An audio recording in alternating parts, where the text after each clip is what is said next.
Hello and welcome to another lecture on post-colonial literature. Now, if you remember, we had ended our previous discussion by briefly mentioning Edward Said and his book Orientalism. And we had also mentioned how both Said and his book Orientalism are associated with the foundation of post-colonial studies as an academic discipline. In today's lecture, we are going to carry forward with this discussion.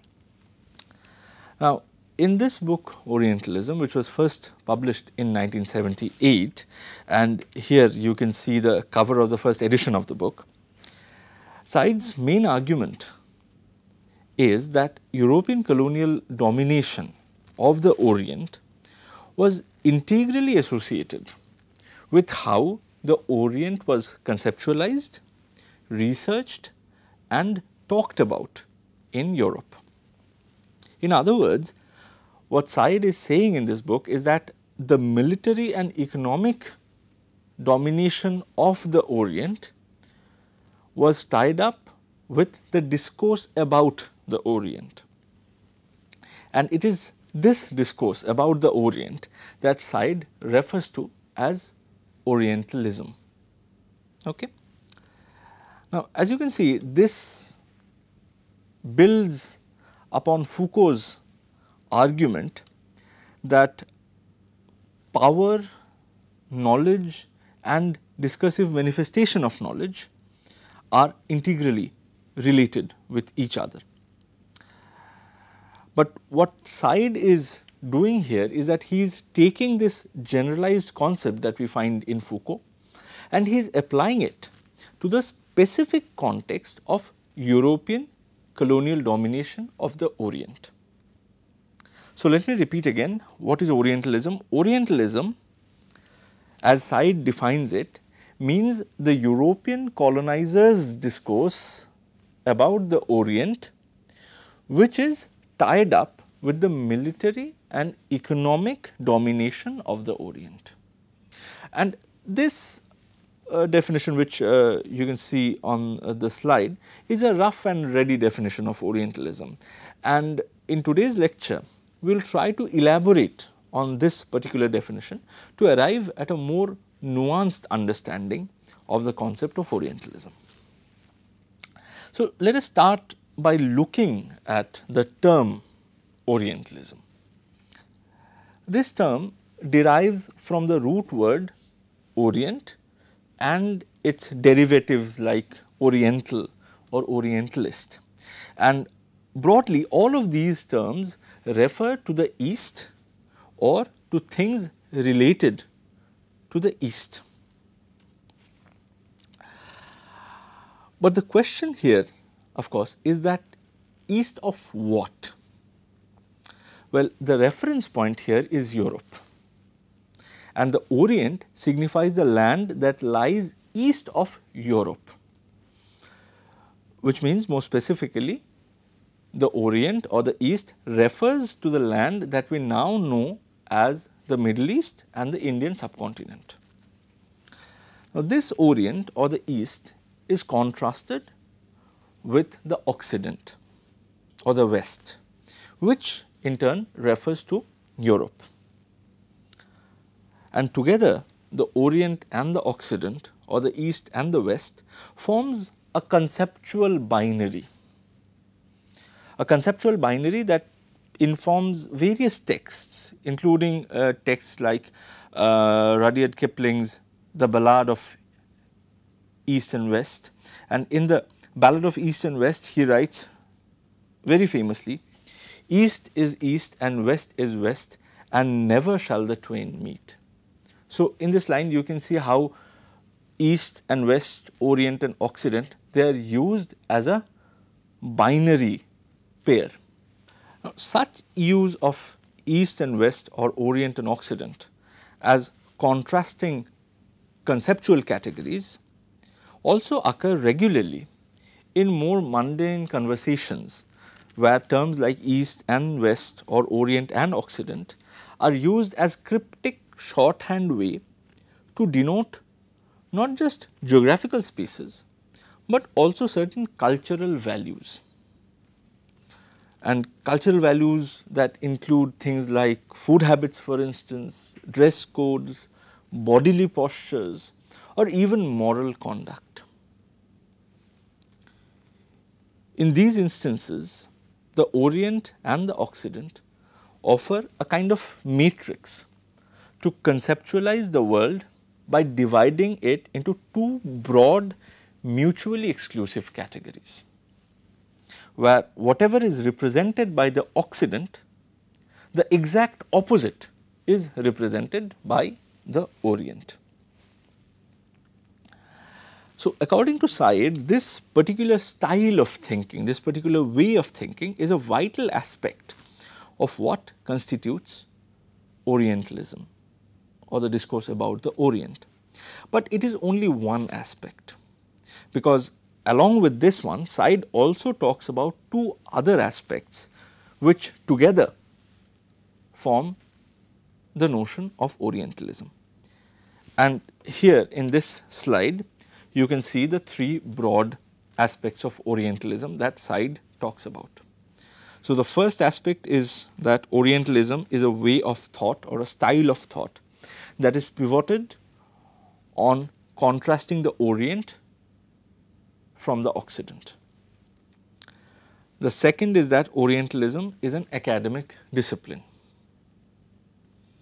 And the third is Orientalism is a corporate institution for dealing with the Orient. And we will be taking up each of these three aspects one by one in today's lecture. And let us begin with the first one. According to Said, instances of Orientalism as a binary way of thinking can be traced as far back as, say, the Greek tragedies of the 5th century BCE, where the Orient was imagined not just as a land of Asia, but as the other of the European self. That is to say, whatever Europe stood for, the Orient as a foil stood for exactly the opposite things. If the Occident or the Europe stood for masculinity, for instance, then the Orient by contrast assumed a feminine entity in this imaginative geography. If, for instance, the Occident represented mature adulthood, then by contrast the Orient became representative of childish immaturity. If the Occident considered itself to be at the pinnacle of civilization, then of course by contrast Orient came to represent the depths of barbarism and moral and cultural depravity. So, in other words, the discourse of Orientalism presents the Orient as this dark and unregenerate counterpart of the Occident, which is simultaneously foreign, loathsome, and yet excitingly exotic. As I have just told you, such a discourse which uses this binary way of thinking and which presents Orient as a sinister yet alluring entity for the West, for Europe, has been prevalent in Europe for more than a millennia. But during the heydays of European colonialism, this discourse enjoyed special relevance and it mutated itself into an academic discipline. And therefore, here we come to the second aspect of Said's definition of Orientalism. According to Said, it was precisely when European powers started militarily conquering the Orient during the late 18th century, Orientalism emerged in Europe as an academic discipline. So, there is an inherent connection, according to Said, between the military conquest of the Orient, which started roughly from the late 18th century onwards, and the emergence of Orientalism as an academic discipline in Europe. till before 17th century, European access, or in fact till before 18th century, European access to the Orient was limited. But military conquests during the later half of the 18th century allowed European scholars to scrutinize the Orient more closely. Thus, as Said points out, when in 1798 Napoleon Bonaparte led a military expedition to Egypt, he was accompanied not merely by an army of soldiers, but also by an army of scholars and scientists who transformed the occupied territory into an object of inquiry and a field of systematic knowledge. After the Napoleonic conquest, Egypt, at least for Europe, ceased to remain just a distant exotic land known primarily through hearsays, but it became one of its objects of scientific inquiry. And this systematic inquiry of Egypt resulted in a multi-volume encyclopedia called, and here you can see in the slide, so it was called Description de l'Egypte. And this particular encyclopedia contained texts on natural histories, on descriptions of Egyptian antiquities for instance, but also contained engravings and detailed maps of that region. So, Egypt was no longer this unknown, dark, sinister, exotic land, right. It became an object of inquiry, it became a site of systematic knowledge, right. And such an exercise to systematically know the conquered country is also visible in the efforts of someone like Warren Hastings, for instance, who was the first Governor General of India. And the dates of Warren Hastings are 1732 to 1818, and therefore again his tenure in India was late 18th century. So, the dates more or less coincide with Napoleonic conquest of Egypt, right. And here again we see a similar approach to transform the conquered country into a field of systematic knowledge gathering. So, Hastings along with two other colonial officials, William Jones and Nathaniel Halhed, researched, compiled and published voluminously on various aspects related to India, and these publications were on topics as diverse as law, literature, astrology, botany, history, language. So, this kind of systematic knowledge gathering, which was made possible largely because of the military conquest and control of the Orient, inaugurated during the 19th century academic fields like Egyptology, academic fields like Indology, all of which were part of the broader umbrella called Oriental studies. And Oriental studies by the end of the 19th century had become an integral part of the Western academia.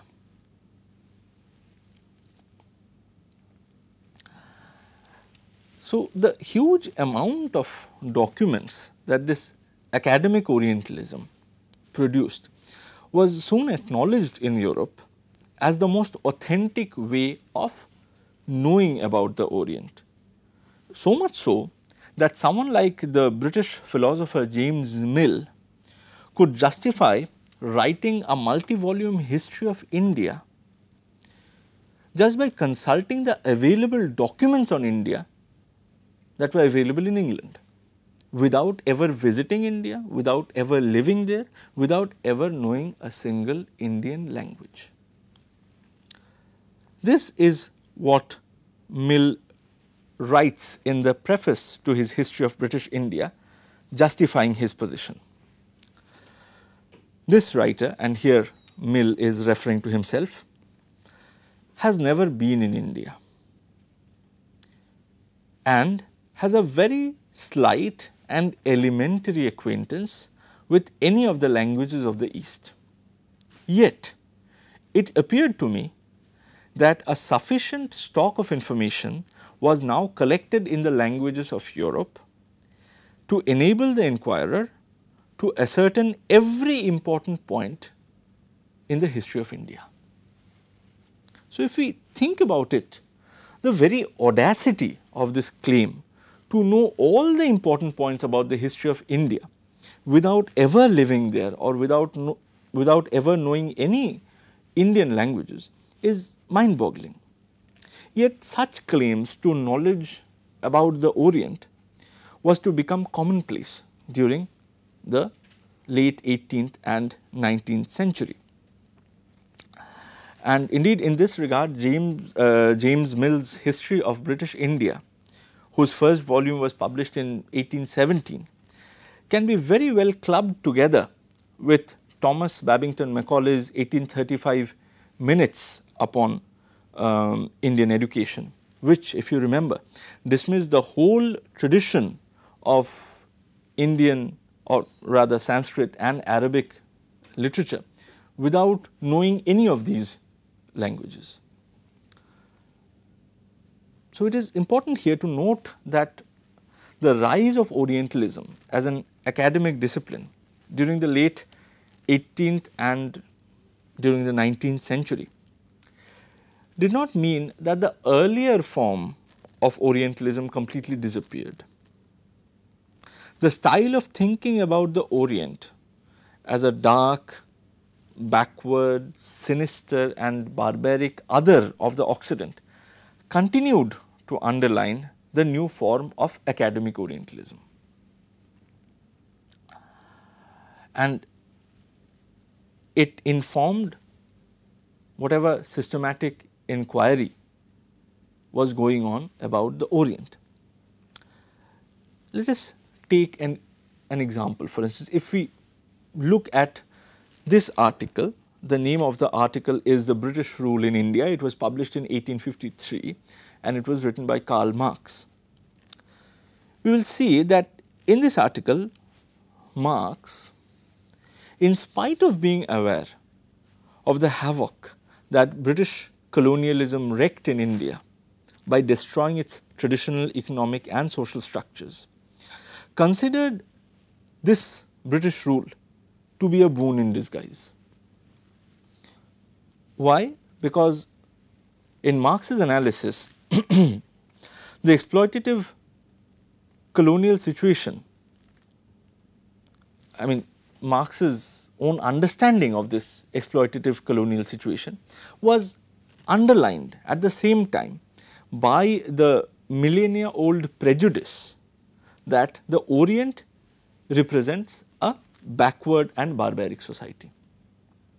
And though as a result of the British rule, Indians were thrown into a sea of woes, these are Marx's words, and though they lost their ancient forms of civilization and even hereditary means of sustenance, what was actually lost was ultimately, according to Marx, barbaric and unregenerate customs and ways of living.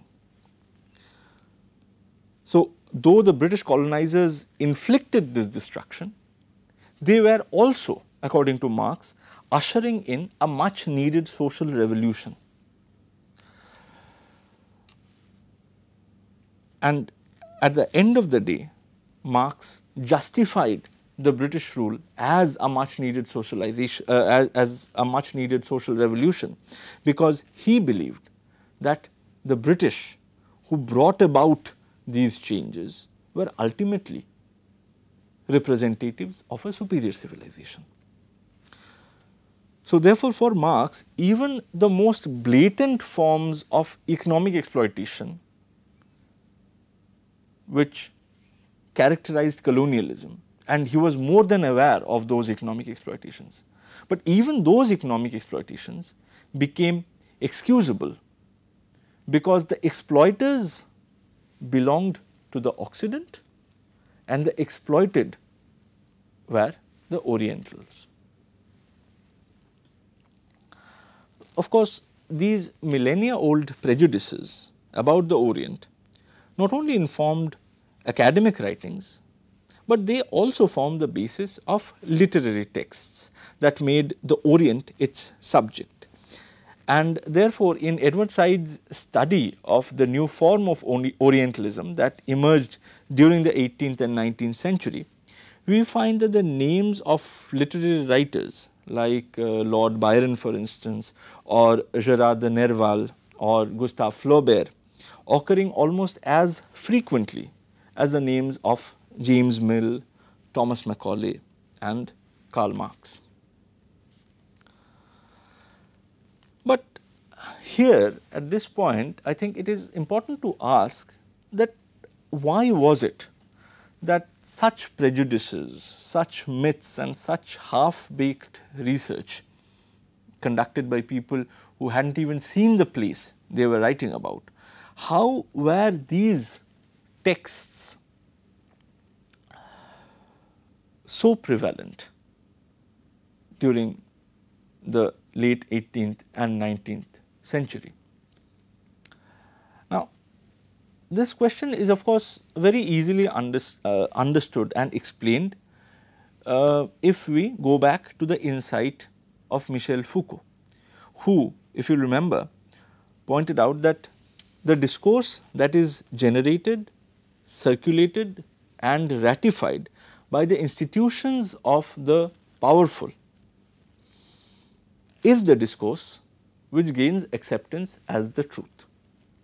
Similarly, after the European conquest of the Orient in the 18th century, it was the discourse of Orientalism which was validated and circulated by the institutions of the Occident, and therefore the discourse of Orientalism with all its prejudices, with all its problematic research methodology, it was this discourse that gained acceptance and validity as the truth, the authentic truth about the Orient.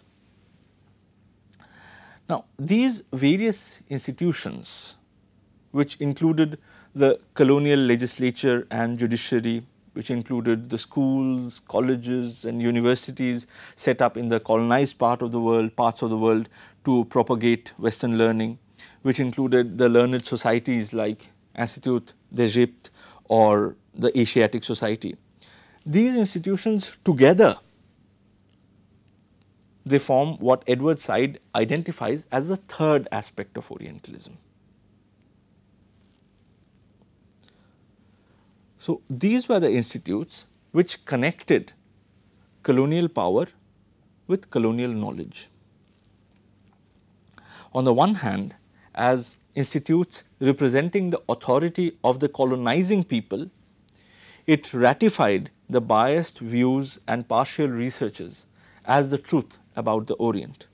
And on the other hand, it enabled the colonial power to justify its rule over the Orient by using the myths of Orientalism.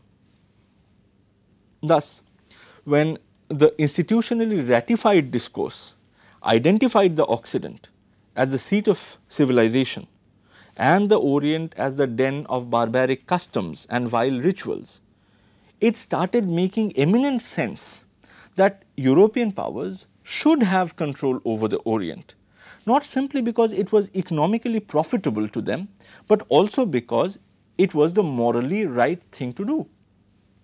In other words, it was precisely this institutional framework which supported the discourse of Orientalism that repackaged the profit-making motives of European colonialism into a civilizing enterprise.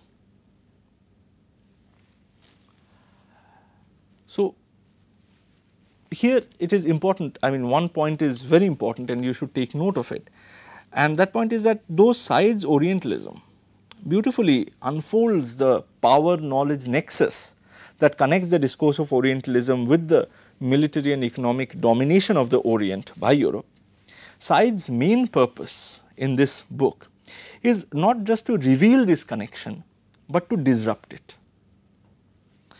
And the way in which Said seeks to bring about this disruption is through what he calls contrapuntal reading. Contrapuntal reading of the texts that use the discourse of Orientalism. So, what is this contrapuntal reading? Well, contrapuntal reading is an attempt to read the Orientalist texts against the grain. In other words, against the way in which its author intends it to be read. And how do you do it? For instance, this is done by questioning the inherent assumptions that underline a particular text.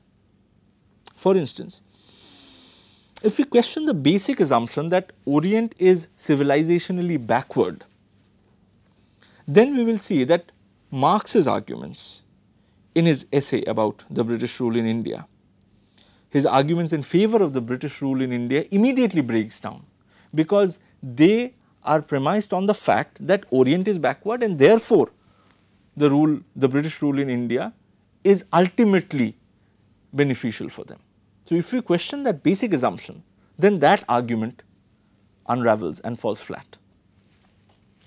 So, the intention of contrapuntal reading is to question the Europe-centric values of the colonizers' texts and to point out and critique the myths and prejudices that underline them. In our next lecture, we will make use of this technique of contrapuntal reading when we discuss Joseph Conrad's Heart of Darkness. Thank you.